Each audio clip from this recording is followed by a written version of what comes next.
সবাইকে আরও একবার আমাদের চ্যানেলে স্বাগত জানাই। আজকে আমরা আলোচনা করব পঞ্চম শ্রেণীর ইংরেজি পাঠ্য বইয়ের লেসন 1 গান্ধী দ্য মহাত্মার পার্ট 2 নিয়ে। এর আগে পার্ট 1-এ আমরা এর সমস্ত টেক্সটের বাংলা মানে এবং অ্যাক্টিভিটি নিয়ে সম্পূর্ণ বিশ্লেষণ ভিত্তিক আলোচনা করেছি। এই পর্বে আমরা ওই চ্যাপ্টারের গ্রামার এবং রাইটিং নিয়ে আলোচনা করব। তো শুরু করা যাক। গান্ধী দ্য মহাত্মার গ্রামার পোর্শনে আমাদেরকে যেটা প্রথমেই পড়তে হবে সেটা হলো পাংচুয়েশন মার্ক। এই পাংচুয়েশন মার্ক হলো এমন কয়েকটি চিহ্ন যার দ্বারা আমরা বাক্যের বিশেষ বিশেষ অংশ বোঝাবো, যার মধ্যে সবার প্রথমেই রয়েছে full stop.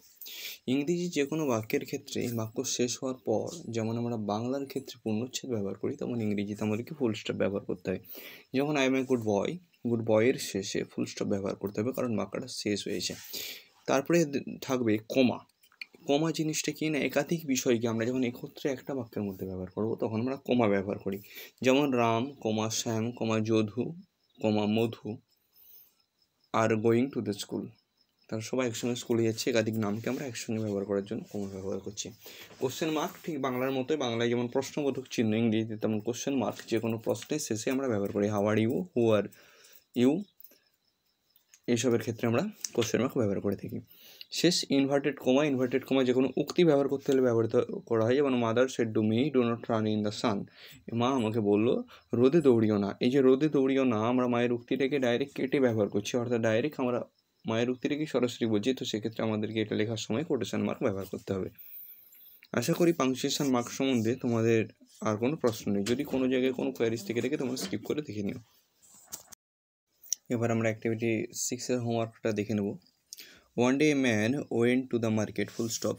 He bought a box, comma, a bat, comma, a ball and a pen from the market, full stop.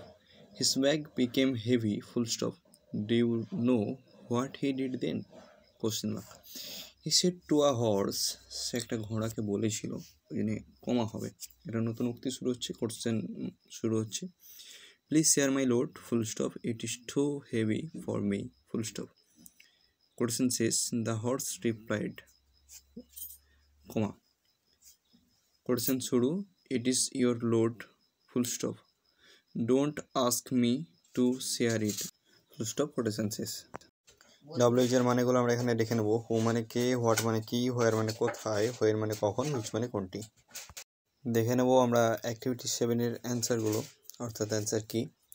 1 when, 2 who, 3 where, 4 what. এবার আমরা দেখে নেব সাবজেক্ট ও প্রেডিকেট সম্বন্ধে। কোনো বাক্যে যাকে উদ্দেশ্য করে কিছু বলা হবে তা সাবজেক্ট, এবং উদ্দিষ্ট ব্যক্তির সম্বন্ধে যা কিছু বলা হবে তাকে আমরা প্রেডিকেট বলবো। দেখে নেব সাবজেক্ট ও প্রেডিকেট রিলেটেড অ্যাক্টিভিটি 8-এর টাস্কগুলি। এখানে দ্য বয় 1-এর দাগের সাবজেক্ট, বাকিটা প্রেডিকেট। 2-এর হি সাবজেক্ট, বাকিটা প্রেডিকেট। 3-এ দ্য গার্ল সাবজেক্ট, বাকিটা প্রেডিকেট। 4-এ দ্য মুন সাবজেক্ট, বাকিটা প্রেডিকেট। অ্যাক্টিভিটি 9 আমরা আর্টিকেলের পার্ট দেখতে পাবো। এখানে যেগুলো ভাওয়েল দিয়ে শুরু হয় সেখানে অ্যান বসে, যেগুলো কনসোনেন্ট দিয়ে শুরু হয় সেখানে এ বসে। এখানের অ্যান্সারগুলো দেখলে আমরা দেখতে পাবো an orange, A goat, a man, an ice cream, an airship, a lake, an umbrella, A cricketer. তারপরে অ্যাক্টিভিটি 10-এ যেগুলো রয়েছে সেগুলোর সমস্তটাই দি বসবে। অ্যাক্টিভিটি 10-এ আমরা দেখে নেব the sun, the Indian ocean, the eldest Son and the Indian cricket team.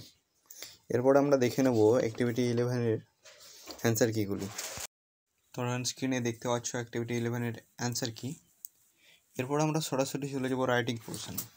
এখানে আমাদের রাইটিং পোর্শনে করতে হবে অ্যাক্টিভিটি 12-এ এ গ্রেট ম্যান, অর্থাৎ একটি মহান মানুষ সম্বন্ধে 4টে বাক্য আমাদেরকে লিখে দিতে হবে। দেখে নিই আমরা একটি মহান মানুষ সম্বন্ধে বা মহান ব্যক্তি সম্বন্ধে 4টে বাক্য। আমরা এখানে গ্রেট ম্যান হিসেবে নেতাজি সুভাষচন্দ্র বসু সম্বন্ধে কয়েকটা লাইন দেখে নেব, অর্থাৎ 4টে লাইন, যেমন ইনস্ট্রাকশন রয়েছে। Netaji Subhash Chandra Bose was a great freedom fighter. He was born on 23rd January 1887. We all love and respect him. His later life is yet a mystery. এখানে আমরা শেষ করছি আমাদের আজকের পর্ব। যারা যারা এখনও চ্যানেলটিকে সাবস্ক্রাইব করুন তারা সাবস্ক্রাইব করে পাশে অল বাটনটি বাজিয়ে দাও ভবিষ্যতে আরও এরকম অন্যান্য ভিডিও পাওয়ার জন্য। ভিডিওটিকে লাইক করো, বন্ধুদের মাঝে শেয়ার করে দাও। সুস্থ থেকো, ভালো থেকো, আমাদের সঙ্গে থেকো। ধন্যবাদ।